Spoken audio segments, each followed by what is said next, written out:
माँ, जीवन में बहुत से ग्रंथ पढ़े जाते हैं, लेकिन श्रीमद् भगवद गीता केवल पढ़ने का ग्रंथ नहीं है। ये जीने की कला सिखाने वाली वाणी है।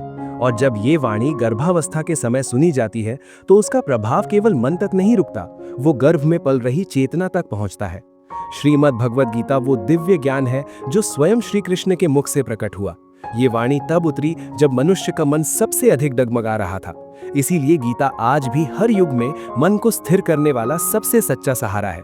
माँ, इस समय तो केवल सुनने वाली नहीं है, तू शिक्षा देने वाली है। तेरे गर्भ में पल रहा शिशु तेरे शब्दों से नहीं, तेरे भावों से सीख रहा है। इसीलिए कहा जाता है, गर्भ शिशु की पहली गुरु माँ होती है। जब गर्भावस्था में श्रीमद् भगवद गीता के विचार शांत मन से सुने जाते हैं तो वे संस्कार बनते हैं, जो आगे चलकर बुद्धि, धैर्य, विवेक और शांति का आधार बनते हैं। इस वीडियो में आप गीता के विचार केवल सुनेंगी नहीं, आप उन्हें अपने शिशु के भीतर बोएंगी। इसीलिए माँ, इस पूरी वाणी को अंत तक जरूर सुनना, क्योंकि जब तुम सुनती हो तो तुम्हारा शिशु भी सीख रहा होता है। अगर ये वाणी आपको पसंद आए तो इस वीडियो को लाइक करें, ताकि ये गीता ज्ञान और माँओं तक पहुंचे। इसे शेयर करें, क्योंकि आपकी एक शेयर किसी शिशु के जीवन की दिशा बदल सकती है। और ऐसे ही गर्भ संस्कार और गीता आधारित विचारों के लिए अपना चैनल कृष्ण उपदेश 9 को सब्सक्राइब जरूर करें। कमेंट में बस इतना लिखिए, मैं अपने शिशु को गीता के संस्कार दे रही हूँ। श्रीमद् भगवद गीता में भगवान श्री कृष्ण कहते हैं कि मनुष्य को जीवन में हमेशा शांत रहने का अभ्यास करना चाहिए, क्योंकि शांति कोई साधारण गुण नहीं है। शांति मनुष्य को भीतर से मजबूत बनाती है। जो व्यक्ति अपने मन को शांत रख पाता है वही हर परिस्थिति में स्थिर रहता है। बाहर की शक्ति समय के साथ कम हो जाती है, लेकिन भीतर की शांति समय के साथ और गहरी होती जाती है। यही कारण है कि जो मनुष्य शांत है वही वास्तव में शक्तिशाली है। श्री कृष्ण समझाते हैं कि लोहे को देखो, जब लोहा ठंडा होता है तभी वो मजबूत रहता है, लेकिन जब वही लोहा अधिक गर्म हो जाता है तो उसे किसी भी आकार में मोड़ा जा सकता है। ठीक इसी प्रकार जब मनुष्य का मन क्रोध, भय या घबराहट से भर जाता है तब वो अपनी दृढ़ता खो देता है। ऐसे समय में मनुष्य अपने ही सिद्धांतों से डगमगा जाता है। इसीलिए जीवन में चाहे सुख आए या संकट, सबसे पहले मन को स्थिर रखना चाहिए। शांति ही मनुष्य की सबसे बड़ी ढाल है। श्री कृष्ण कहते हैं कि विपत्ति के समय मनुष्य के पास यदि कुछ गुण सुरक्षित रह जाएं तो कोई भी संकट उसे तोड़ नहीं सकता। वो गुण है उसका ज्ञान, उसकी विनम्रता, उसकी विवेकपूर्ण बुद्धि, उसके भीतर का साहस, उसके अच्छे कर्म, सत्य बोलने की आदत और ईश्वर में अटूट विश्वास। यही 7 गुण जीवन के हर अंधकार में दीपक की तरह मार्ग दिखाते हैं। आत्मा तो पहले से जानती है कि सही क्या है और गलत क्या है। आत्मा कभी भ्रम में नहीं रहती, लेकिन मनुष्य के सामने सबसे बड़ी चुनौती अपने मन को समझने की होती है, क्योंकि मन ही है जो भ्रम पैदा करता है। मन ही डर दिखाता है और मन ही असत्य को सुंदर बनाकर सामने रख देता है। मन की यही चंचलता मनुष्य को सही रास्ते से भटका देती है। कठिन समय में मनुष्य को अक्सर ऐसा लगता है कि वो पूरी तरह अकेला हो गया है।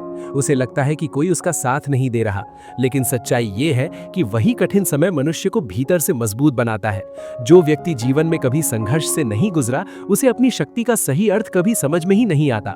संकट मनुष्य को तोड़ने नहीं आते, संकट उसे स्वयं से परिचय कराने आते हैं। श्री कृष्ण कहते हैं कि यदि कभी तुम्हारे पास 3 रोटियां आईन हो और तुम उनमें से एक रोटी किसी भूखे व्यक्ति को दे दो, तो उस क्षण तुम्हारी अंतरात्मा जिस शांति का अनुभव करेगी वही सच्चा सुख है।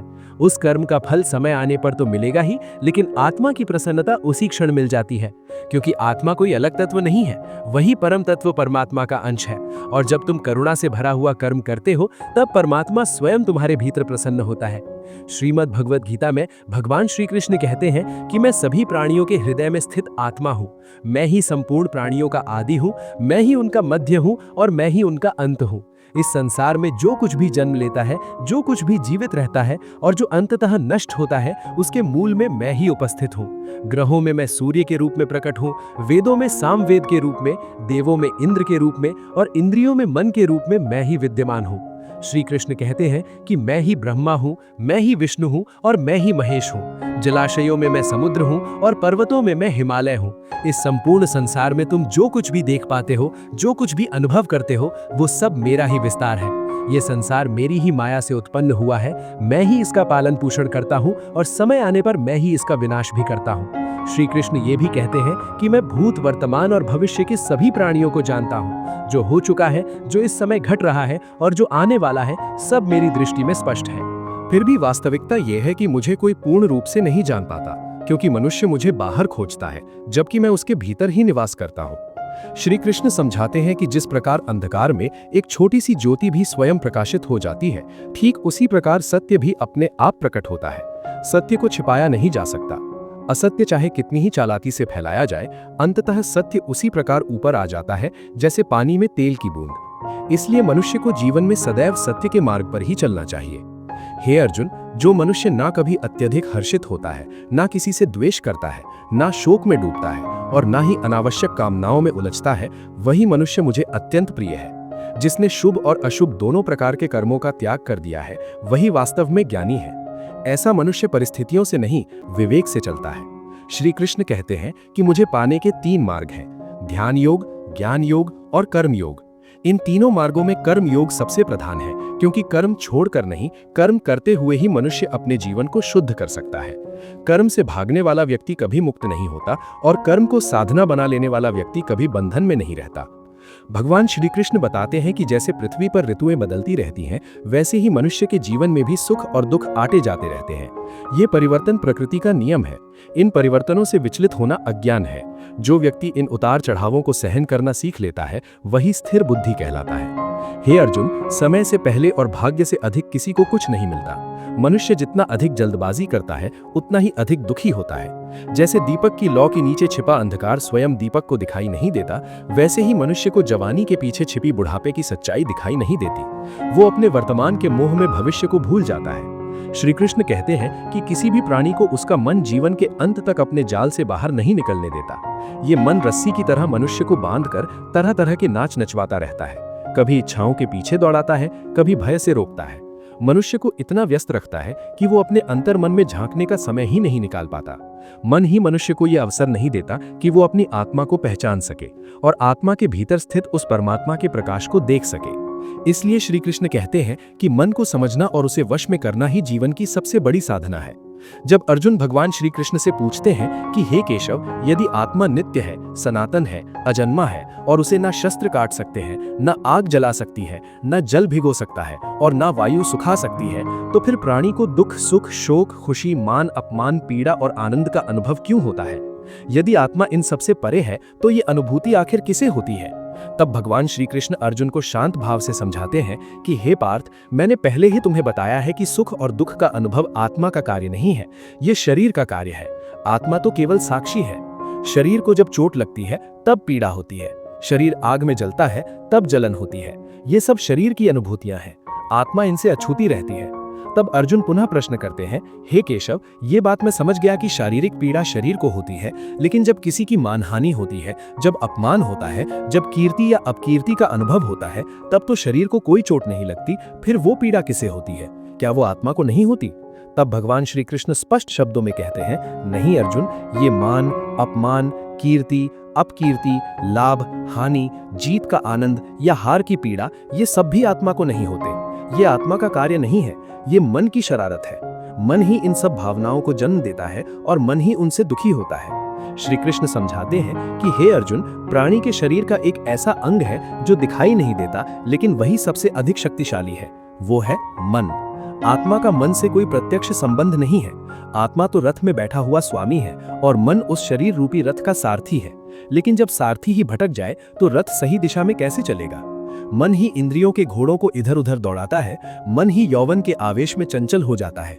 कभी यह मनुष्य को इस भ्रम में डाल देता है कि वो सर्वशक्तिमान है, वो सब कुछ कर सकता है, वो किसी से कम नहीं है, और कभी यही मन उसे इतना भयभीत कर देता है कि वो स्वयं को असहाय समझने लगता है। यौवन के समय मनुष्य के भीतर यह भ्रम पैदा हो जाता है कि ये शक्ति सदा बनी रहेगी। वो सोचता है कि वो इस संसार का राजा है, उसके आगे सब झुकेंगे, सब उसे प्रणाम करेंगे। लेकिन जब शरीर की शक्ति धीरे धीरे क्षीण होने लगती है, जब यौवन का घी दीपक में झलक कर समाप्त होने लगता है और दीपक तले अंधकार छा जाता है, तब वही मन घबराने लगता है। तब मनुष्य कहता है, मैं बीमार हूँ, मैं दुखी हूँ, मैं मर रहा हूँ, मुझे बचाओ।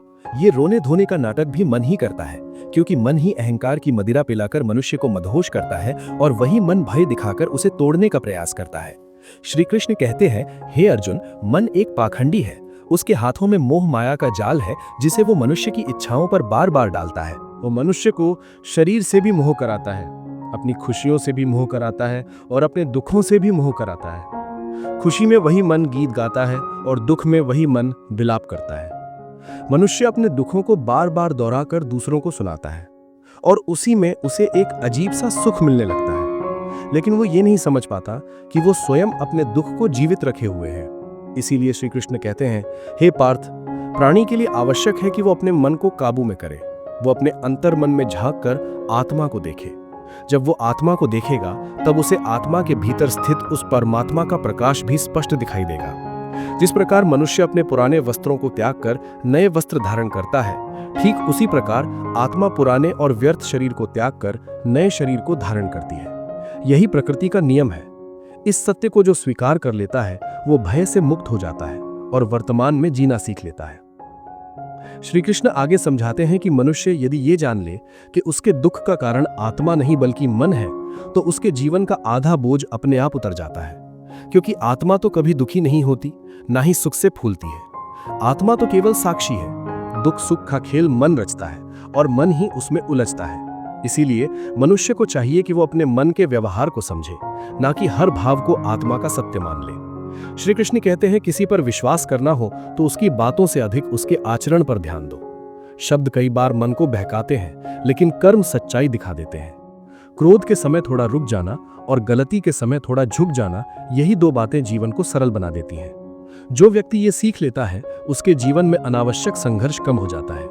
श्री कृष्ण कहते हैं कि जो मनुष्य मुझे जान लेता है उसके लिए इस संसार में और कुछ जानना शेष नहीं रहता। ऐसा मनुष्य जन्म और मृत्यु के बंधनों से मुक्त हो जाता है। जो व्यक्ति भगवद गीता के ज्ञान को केवल पढ़ता ही नहीं बल्कि अपने जीवन में उतारता है, उसके दुष्कर्मों का प्रभाव धीरे धीरे समाप्त होने लगता है। क्योंकि जब दृष्टि बदलती है तो कर्म अपने आप शुद्ध होने लगते हैं। श्री कृष्ण समझाते हैं, जो भाग्य में है वो भाग कर भी आएगा और जो भाग्य में नहीं है वो सामने आकर भी चला जाएगा। इसलिए मनुष्य को व्यर्थ की चिंता में नहीं डूबना चाहिए। जैसे हवा के तेज झोंके दीपक की लौ को भटका देते हैं, वैसे ही मनुष्य की अनियंत्रित इच्छाएं उसकी बुद्धि को भटका देती हैं। बुद्धि तभी स्थिर रहती है जब इच्छाओं पर विवेक का नियंत्रण होता है। श्री कृष्ण कहते हैं कि समझदार व्यक्ति वही है जो दूसरों को देखकर उनकी अच्छाइयों से सीखता है। वो तुलना नहीं करता, ईर्ष्या नहीं करता, क्योंकि तुलना मनुष्य को भीतर से छोटा कर देती है और ईर्ष्या मन को जला देती है। जो सीखना जानता है वही आगे बढ़ता है। श्री कृष्ण बताते हैं कि शस्त्र केवल शरीर को घायल कर सकते हैं, लेकिन शब्द मन को और कभी कभी आत्मा तक को घायल कर देते हैं। इसीलिए बोलते समय सावधानी आवश्यक है। जो व्यक्ति अपने शब्दों की मर्यादा समझ लेता है वही सच्चा ज्ञानी है। श्री कृष्ण कहते हैं, जो मनुष्य अपने को परमात्मा से अलग नहीं समझता और ना ही इस शरीर को अपना वास्तविक स्वरूप मानता है, वो जन्म मरण के बंधन से मुक्त हो जाता है। जो व्यक्ति ये जान लेता है कि वो शरीर नहीं बल्कि शरीर में स्थित चेतना है, उसका भय अपने आप समाप्त होने लगता है। खुश रहना है तो जीवन के निर्णय अपनी परिस्थितियों को देख कर लो, दूसरों को देखकर नहीं। जो लोग दुनिया को देखकर फैसले लेते हैं वे हमेशा असंतुष्ट रहते हैं, और जो अपने विवेक से निर्णय लेते हैं वे कठिन परिस्थितियों में भी शांत रहते हैं। श्री कृष्ण कहते हैं कि जो व्यक्ति आध्यात्मिक जागरूकता के शिखर तक पहुंच चुका होता है उसका मार्ग निस्वार्थ कर्म होता है, और जो व्यक्ति ईश्वर के साथ जुड़ चुका होता है उसके जीवन में स्थिरता और शांति स्वाभाविक रूप से आ जाती है। मानव कल्याण ही भगवद गीता का प्रमुख उद्देश्य है। इसीलिए अपने कर्तव्यों का पालन करते समय मानव कल्याण को प्राथमिकता देनी चाहिए। श्री कृष्ण कहते हैं, जो तुम्हारा साथ देता है तुम उसका साथ दो, और जो तुम्हें धोखा देता है उसे त्याग दो। जहां तुम्हारा सम्मान न हो वहां बार बार जाना स्वयं को कमजोर बनाना है, क्योंकि जहां सम्मान नहीं होता वहां आत्मसम्मान धीरे धीरे टूटने लगता है। जैसे जहां वर्षा नहीं होती वहां फसल नष्ट हो जाती है, वैसे ही जहां संस्कार नहीं होते वहां पीढ़ियां कमजोर हो जाती हैं। जो लोग कहते हैं कि उनके पास समय नहीं है, सच्चाई ये है कि उनके पास समय तो होता है लेकिन उनकी प्राथमिकताओं में आपका नाम नहीं होता। भगवान श्री कृष्ण कहते हैं कि जो व्यक्ति ये समझ लेता है कि उसका वास्तविक सहारा कोई मनुष्य नहीं बल्कि परमात्मा है, उसके जीवन का भय धीरे धीरे समाप्त होने लगता है। जो भीतर से निर्भर हो जाता है वो बाहर के सहारों के छूटने से टूटता नहीं।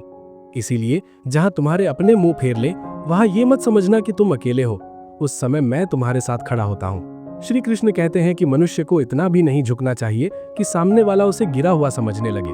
विनम्रता और हीनता में अंतर होता है। विनम्र व्यक्ति अपने आत्मसम्मान के साथ झुकता है और हीन व्यक्ति अपने आत्मसम्मान को छोड़कर झुकता है।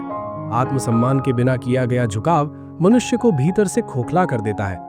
दीपक का जीवन इसीलिए वंदनीय नहीं होता कि वो जलता है, बल्कि इसलिए वंदनीय होता है कि वो दूसरों के लिए प्रकाश देता है। वो स्वयं जलकर दूसरों का अंधकार दूर करता है, लेकिन दूसरों से जलता नहीं। यही भाव मनुष्य के जीवन में होना चाहिए, सेवा का, ईर्ष्या का नहीं। श्री कृष्ण कहते हैं कि कामयाबी और नाकामयाबी दोनों ही जीवन के हिस्से हैं। इनमें से कोई भी स्थायी नहीं है। जो व्यक्ति सफलता में घमंड नहीं करता और असफलता में टूटता नहीं, वही संतुलित जीवन जीता है। मनुष्य की आधी शिकायतें अपने आप समाप्त हो जाएं यदि लोग एक दूसरे के बारे में बोलने के बजाय एक दूसरे से बोलना सीख लें।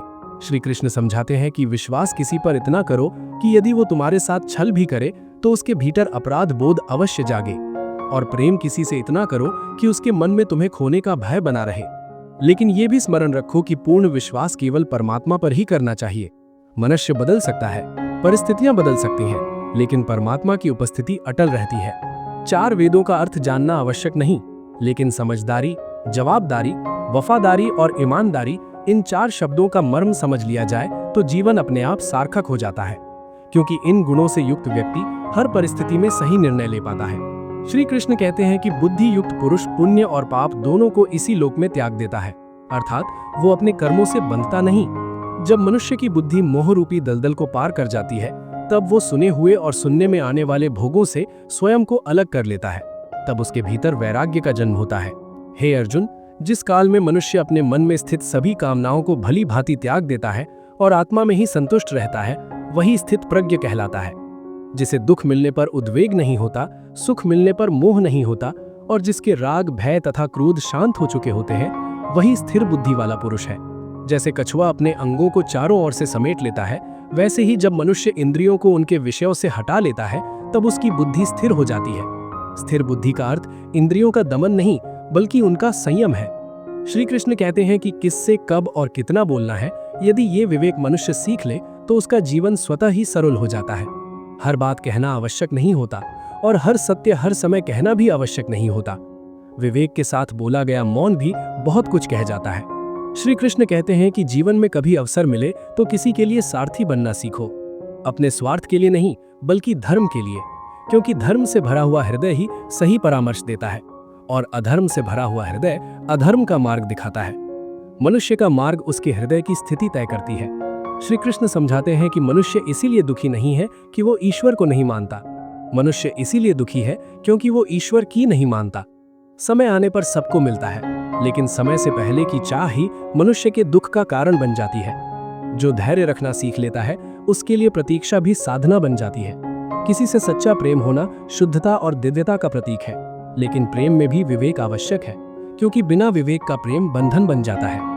श्री कृष्ण कहते हैं कि जो कुछ भी हुआ है उसमें तुम्हारा कोई योगदान नहीं था, और जो कुछ होगा उसमें भी अंतिम नियंत्रण तुम्हारा नहीं है। इसीलिए अनावश्यक चिंता व्यर्थ है। हर आरंभ मुझसे होता है और हर अंत मुझ पर ही आकर टिकता है। श्री कृष्ण कहते हैं कि इंद्रियों से मिलने वाला सुख सच्चा सुख नहीं होता। वो पहले अमृत की तरह मीठा लगता है, लेकिन बाद में वही सुख विष बनकर पीड़ा देता है। इसीलिए मनुष्य को चाहिए कि वो अपने सुख के स्रोतों को समझे। जो सुख शांति बढ़ाए वही सही सुख है। हे मानव, तुम अपने जीवन को सार्थक बना सकते हो, लेकिन इसके लिए तुम्हें मेरी शरण में आना होगा। यदि मेरी बातें तुम्हें कठिन लगती हैं, तो इसका अर्थ ये नहीं कि वे गलत है, बल्कि इसका अर्थ ये है कि तुम्हें अपने दृष्टिकोण को बदलने की आवश्यकता है। जब तुम चीजों को उस तरह देखोगे जिस तरह मैं देखता हूँ, तब तुम्हारा भ्रम अपने आप दूर होने लगेगा। श्री कृष्ण कहते हैं, जो एक बार मुझ पर विश्वास कर लेता है, उसका साथ मैं कभी नहीं छोड़ता। जो मेरे भक्तों के साथ छल करता है, उसके लिए मैं शत्रु बन जाता हूँ, और जिसने मेरे भक्त को धोखा दिया, वो अपने ही कर्मों का फल भुगतता है, क्योंकि अन्याय का परिणाम टल सकता है, टलता नहीं। मैं हर हृदय को मंदिर की तरह देखता हूँ। जो हृदय जितना शुद्ध होता है, मैं वहां उतना ही अधिक ठहरता हूँ। इस संसार में प्रेम को व्यर्थ कहने वाले मूर्ख हैं।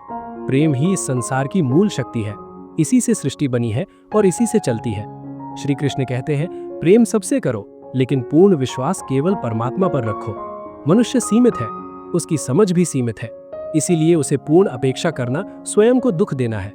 जब तुम आरंभ करोगे तो असफलता भी आएगी, गिरना भी पड़ेगा, लेकिन गिरने का अर्थ रुक जाना नहीं होता। एक समय आएगा जब तुम परिपक्व हो जाओगे और तुम्हारे कर्म अपने आप फल देने लगेंगे। मैं तुम्हारे हर छोटे बड़े कर्म में तुम्हारे साथ रहूंगा, लेकिन ये स्मरण रखो, जो भी करो सरलता और नम्रता के साथ करो। अहंकार के साथ किया गया कर्म स्वयं ही अपना फल नष्ट कर देता है। इस धरती पर आने के बाद मनुष्य का मुख्य उद्देश्य यहाँ से मुक्त होना है, और वही मनुष्य मुक्त हो सकता है जो अपने कर्मों में दृढ़ संकल्प रखता है और सुख दुख को समान भाव से सहन करता है। जो अपनी आत्मा की आवाज सुन सकता है वही मुझसे संवाद कर सकता है। जो व्यक्ति मुझे हर वस्तु में देखता है और मेरे होने का अनुभव करता है वही मेरा सच्चा भक्त है। ऐसे भक्तों से मुझे प्रेम है। इस संसार में न कोई सदा था न कोई सदा रहेगा, सब परिवर्तनशील है। मेरी ऊर्जा सब जगह समान रूप से व्याप्त है। जो मुझे पहचान लेता है उसे मैं भक्ति रस प्रदान करता रहता हूँ। संसार का सबसे बड़ा पापी भी यदि सच्चे समर्पण के साथ मेरी उपासना करे तो मैं उसे भी शुद्ध कर देता हूँ। कुछ लोग मुझे विवेक से पाते हैं, कुछ ज्ञान से, कुछ कर्म से और कुछ योग से। तुम मुझे जिस मार्ग से बुलाओगे मैं उसी मार्ग से तुम्हारे पास आऊंगा। श्री कृष्ण कहते हैं कि मनुष्य को यह समझ लेना चाहिए कि इस संसार में हारे हुए व्यक्ति की सहायता अब बहुत कम लोग करते हैं और जो व्यक्ति थोड़ा सा सफल हो जाता है उससे बहुत कम लोग वास्तव में प्रसन्न होते हैं। इसीलिए अपने दुख को हर किसी के सामने रखना बुद्धिमानी नहीं है और अपनी खुशी का प्रदर्शन करना भी आवश्यक नहीं। जो बात भीतर रखी जाती है वही मन को मजबूत बनाती है। श्री कृष्ण कहते हैं कि मनुष्य का आहार हमेशा सात्विक और संतुलित होना चाहिए। जो व्यक्ति ये नहीं जानता कि क्या खाना चाहिए, कितना खाना चाहिए, कहाँ खाना चाहिए और कैसे खाना चाहिए, वो अपने शरीर और मन दोनों को अशांत करता है। असंतुलित आहार से मन भी अस्थिर हो जाता है और अशांत मन से परमात्मा का अनुभव संभव नहीं होता। जो मनुष्य केवल दिखावे के लिए ये कहता है कि उसने अपनी इंद्रियों को वश में कर लिया है, लेकिन भीतर ही भीतर उन्हीं विषयों का चिंतन करता रहता है, ऐसा व्यक्ति मिथ्याचारी कहलाता है।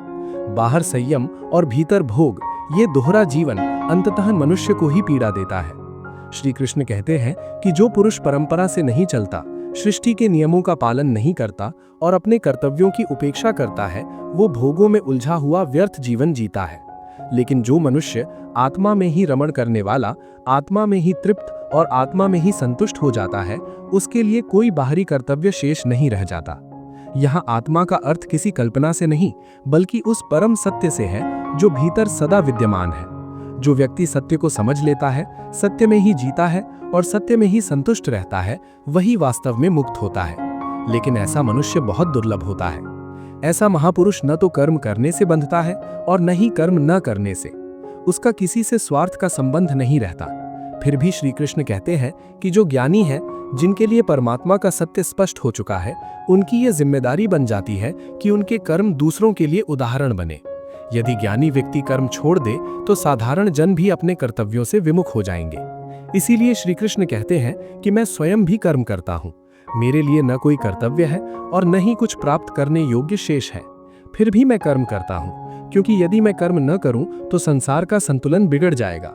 मनुष्य मेरे ही मार्ग का अनुसरण करते हैं। श्री कृष्ण समझाते हैं कि तामसिक गुण वाले व्यक्ति आलस्य, निद्रा और प्रमाद में डूबे रहते हैं। राजसिक गुण वाले व्यक्ति हर समय अपनी शक्ति और शौर्य दिखाने में लगे रहते हैं। लेकिन ज्ञानी व्यक्ति ये जानता है कि कर्म वास्तव में उसके गुणों के कारण हो रहे हैं। अज्ञानी व्यक्ति ये मान बैठता है कि सब कुछ वही कर रहा है। यदि कोई व्यक्ति अपने जीवन में वास्तविक परिवर्तन चाहता है तो उसे सबसे पहले अपने मन को बदलने के लिए तैयार होना होगा, क्योंकि जैसा मन होता है वैसे ही विचार बनते हैं और जैसे विचार होते हैं वैसा ही जीवन बन जाता है। श्री कृष्ण कहते हैं, जो जा रहा है उसे जाने दो, जो आज रुक भी गया वो कल चला ही जाएगा। संसार का स्वभाव परिवर्तन है। जो इस सत्य को स्वीकार कर लेता है उसका मन अनावश्यक पकड़ से मुक्त हो जाता है। श्री कृष्ण कहते हैं कि सच्चे लोगों पर भी उतना ही विश्वास रखना चाहिए जितना औषधियों पर रखा जाता है। औषधि कभी कभी कड़वी होती है, लेकिन वो शरीर को स्वस्थ करती है। उसी प्रकार सत्य बोलने वाले और सच्चा मार्ग दिखाने वाले लोग कभी कभी मन को अप्रिय लग सकते हैं, लेकिन वही जीवन को सही दिशा देते हैं। जिन लोगों ने आपकी निकटता की कभी कद्र नहीं की, उनसे दूरी बनाए रखना ही शांति का मार्ग है। बड़ा वही होता है जो छोटों के दर्द को समझ सके। जो केवल अपने लाभ और अपने अहंकार में उलझा रहता है, वो भीतर से छोटा होता चला जाता है। कौन क्या कर रहा है, कैसे कर रहा है और क्यों कर रहा है, इन बातों में जितना कम उलझोगे उतना ही शांत रहोगे। अनावश्यक जिज्ञासा मन को अशांत करती है। श्री कृष्ण कहते हैं कि सुबह की आलस्यपूर्ण नींद मनुष्य के संकल्प को कमजोर कर देती है। जो अपने लक्ष्य के प्रति जागरूक होते हैं वे समय को यूं ही व्यर्थ नहीं जाने देते। जीवन में इतना व्यस्त रहो कि पछतावे, डर, नफरत और निराशा के लिए समय ही न बचे। यदि कोई तुम्हारा भरोसा तोड़ दे तो उसे भी धन्यवाद दो, क्योंकि वो तुम्हें ये सिखा गया कि विश्वास सोच समझकर करना चाहिए। जो जीवन में सुख और शांति चाहता है, उसे अपनी समस्याओं और आलोचनाओं को अपने ऊपर हावी नहीं होने देना चाहिए। किसी भी व्यक्ति के गुण और दोष का निर्णय करने से पहले अपनी दृष्टि को निष्पक्ष बनाना आवश्यक है। श्री कृष्ण कहते हैं कि अपनी कमजोरी हर किसी को मत बताओ। संसार में बहुत से लोग दूसरों की कमजोरी का सहारा लेकर स्वयं को बलवान समझने लगते हैं। जीवन में दो लोगों को कभी मत भूलना, एक वो जिसने तुम्हें पीड़ा दी और दूसरा वो जिसने पीड़ा के समय तुम्हारा साथ दिया। दोनों ही तुम्हें जीवन का मूल्य सिखाते हैं। श्री कृष्ण कहते हैं, तू मन छोटा मत किया कर, जहां तेरे अपने मुंह फेर लेंगे वहां मैं तुम्हारा साथ दूंगा। लेकिन तू किसी के सामने इतना भी मत झुक कि वो तुम्हें गिरा हुआ समझने लगे। आत्मसम्मान के साथ जिया गया जीवन ही सच्चा जीवन है। दीपक इसलिए पूजनीय नहीं होता कि वो जलता है, बल्कि इसलिए पूजनीय होता है कि वो दूसरों के लिए जलता है। वो प्रकाश देता है, ईर्ष्या नहीं। कामयाबी और नाकामयाबी दोनों ही स्थायी नहीं है। जो इस सत्य को समझ लेता है वो दोनों स्थितियों में संतुलित रहता है। श्री कृष्ण कहते हैं कि जीवन की आधी समस्याएं उसी दिन समाप्त हो जाएं जिस दिन लोग एक दूसरे के बारे में बोलने के बजाय एक दूसरे से बोलना सीख लें। विश्वास किसी पर इतना करो कि वो छल करते समय स्वयं को दोषी महसूस करे, और प्रेम इतना करो कि सामने वाले के मन में तुम्हें खोने का भय बना रहे। चार वेदों का अर्थ जानना आवश्यक नहीं, लेकिन समझदारी, जवाबदारी, वफादारी और ईमानदारी, इन चार गुणों को जीवन में उतार लिया जाए तो जीवन सफल हो जाता है। बुद्धि युक्त पुरुष पुण्य और पाप दोनों से ऊपर उठ जाता है। जब बुद्धि मोह रूपी दलदल को पार कर जाती है, तब मनुष्य भोगों से स्वयं दूर होने लगता है। श्री कृष्ण कहते हैं, जिस काल में मनुष्य मन में स्थित सभी कामनाओं को त्याग देता है और आत्मा में ही संतुष्ट रहता है, वही स्थित प्रज्ञ कहलाता है।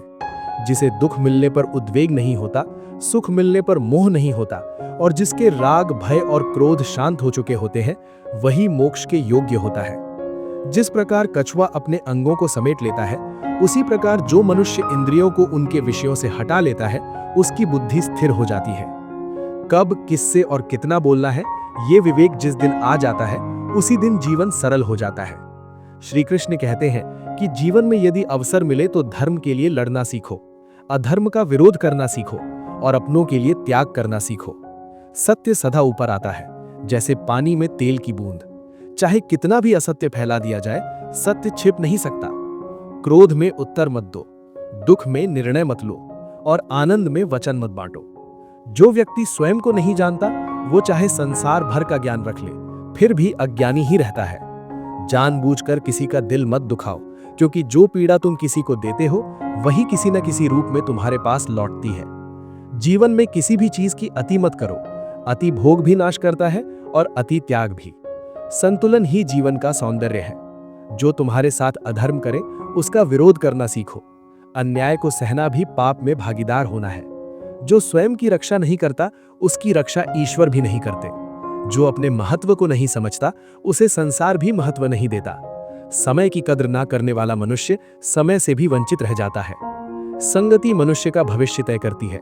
अच्छी संगति मनुष्य को ऊंचा उठाती है और बुरी संगति धीरे धीरे भीतर से गिला देती है। इस संसार में परमात्मा के अतिरिक्त किसी को अपना मानकर मत चलो। जब सारे रास्ते बंद हो जाते हैं, तब ईश्वर की ओर जाने वाला मार्ग सदा खुला रहता है। श्री कृष्ण कहते हैं, संशय में रहने वाला मनुष्य ना इस लोक में सुख पाता है, ना अगले लोक में, ना परलोक में। शांति इसलिए संदेह से दूर रहो। तुम क्या लाए थे जो खो गया, और क्या ले जाओगे जो यहीं का नहीं है। परिवर्तन ही संसार का नियम है। अंत में श्री कृष्ण यही कहते हैं, कर्म करते रहो, अच्छे कर्म करते रहो और फल की आस छोड़ दो। बहुत से ज्ञानी जन कर्म करते हुए ही परम सिद्धि को प्राप्त हुए हैं। जो मनुष्य निस्वार्थ भाव से अपने कर्तव्य का पालन करता है, वही वास्तव में मुक्त होता है। भगवान श्री कृष्ण कहते हैं, जीवन को समझने के लिए बहुत दूर जाने की आवश्यकता नहीं होती। यदि मन शांत हो जाए, दृष्टि साफ हो जाए और कर्म सच्चे हो जाएं, तो यही जीवन साधना बन जाता है। जो व्यक्ति अपने मन को समझ लेता है, वही संसार को सही रूप में देख पाता है, और जो संसार को सही रूप में देख पाता है, उसके लिए दुख भी शिक्षा बन जाता है और सुख भी बंधन नहीं बनता। यदि ये गीता विचार आपके मन को थोड़ा भी शांत कर पाए हों, आपकी सोच को थोड़ा भी स्पष्ट कर पाए हों, तो समझिए इसका उद्देश्य पूरा हुआ। ऐसे ही दिव्य और जीवन को दिशा देने वाले विचारों के लिए अपना चैनल को सब्सक्राइबर करें और वीडियो को लाइक करें, ताकि ये ज्ञान और लोगों तक पहुंचे। इस वीडियो को शेयर करें, क्योंकि हो सकता है आपकी एक शेयर किसी के जीवन में शांति ले आए। और ऐसे ही गहराई से भरे सच्चे आध्यात्मिक विचारों के लिए चैनल को सब्सक्राइब जरूर करें। जय श्री कृष्ण, राधे राधे।